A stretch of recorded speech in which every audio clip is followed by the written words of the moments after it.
Let's get some reaction on this now. The coronation of Prince Misuzulu as AmaZulu king can go ahead. That's what Judge Isaac Madondo said when he delivered his judgment yesterday, using the words that he is, quote-unquote, the undisputed successor to the throne. However, judging from an interview that we have just had on this channel with Princess Misuzulu, some members of the family did not quite agree with this. Let's unpack it further now and talk to cultural expert Professor Sihawukele Ngubane, who talks to us via the virtual platform. Prof, thank you very much for your time. Can I start off with whether or not you agree with the assessment that says, based on the words that were used by Judge Madondo yesterday, that Prince Misuzulu is, quote-unquote, the undisputed successor to the Zulu throne? Does that clear the path for him to be coronated? Thank you, Koli. I think it does, because it was declared by the judgment that was passed by the Deputy Chief Justice Isaac Madondo yesterday. And besides paving a way to the coronation, there are still processes that were withheld due to the division and the court papers that were presented to court.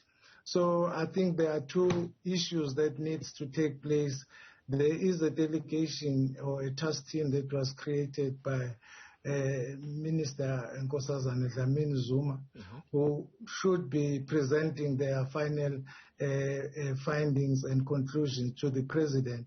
And once that process is finalized, I think that will be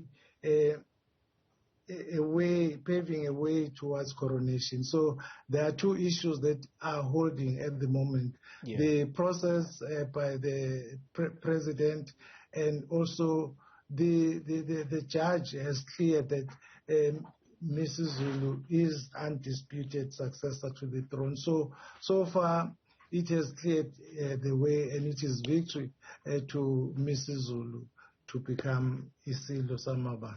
Let me come in exactly on that point and ask the question based on the conversation I've just had with Princess Misuzulu, who says that for Prince Misuzulu to have allowed himself to be referred to as, quote-unquote, Bayede before the coronation even happens, talks to just how muddied this entire process has become.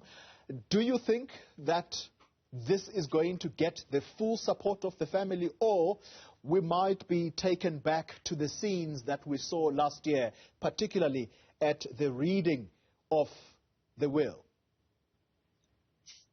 I think the royal family is divided as we speak, and we cannot anticipate what could happen after this judgment has been passed through.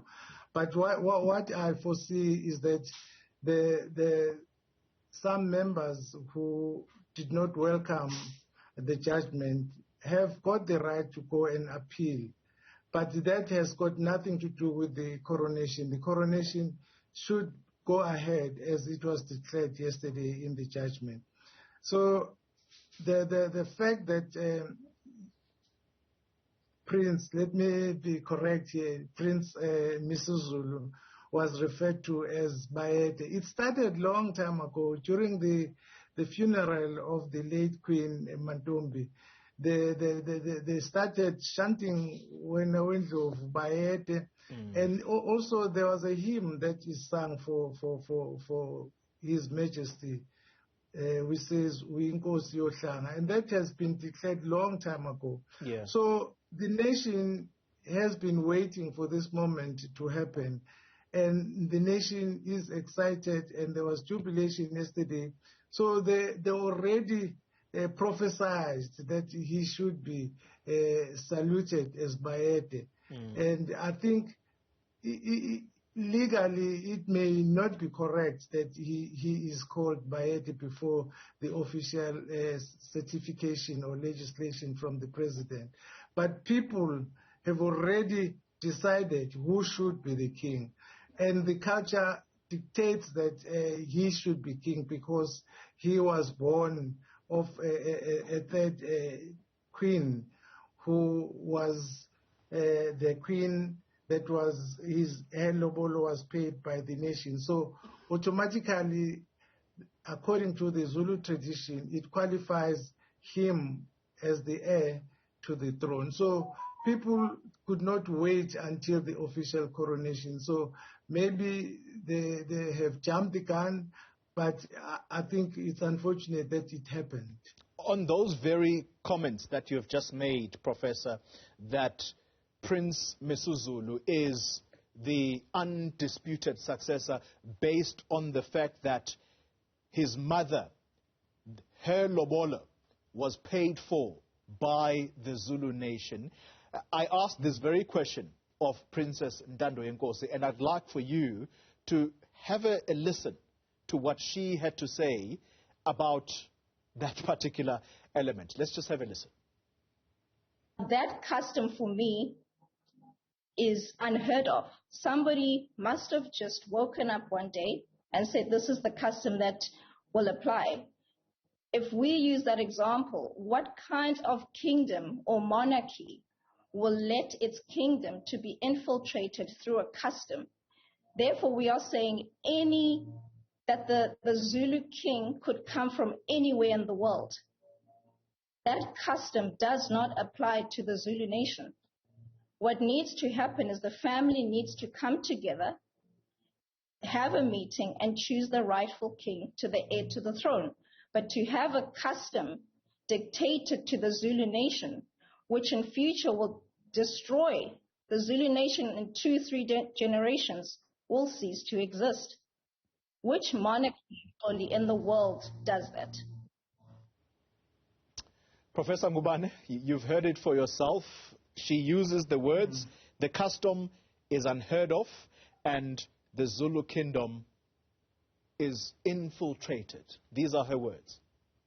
Your response? Yeah, I don't want to argue with her statements, but this is a common practice around the world. If we may refer to Europe, way back in the 16th century, this was a common practice because all nations that are at war wanted to create peace. That's why the royal intermarriages became common. Even now, if you go to Europe, queens are from other dynasties. So the Zulu nation adopted or had a similar practice, even not amongst the Zulu kings, even the local chiefs. That's a common practice that the heir would come from a wife that the nation has paid lobola for. So it's common amongst the local chiefs within the Zulu nation, and we consider the Zulu kingdom as the leader of all other small tribes which affiliates in the Zulu kingdom. They do it as a common tradition. It is still practiced up to till now, and I don't know if this is a strange custom, but it is a custom that has been practiced for the past years. It has been like that. Maybe if I can cite that, there is Judge who is the son of King Jama, was from Mozambique.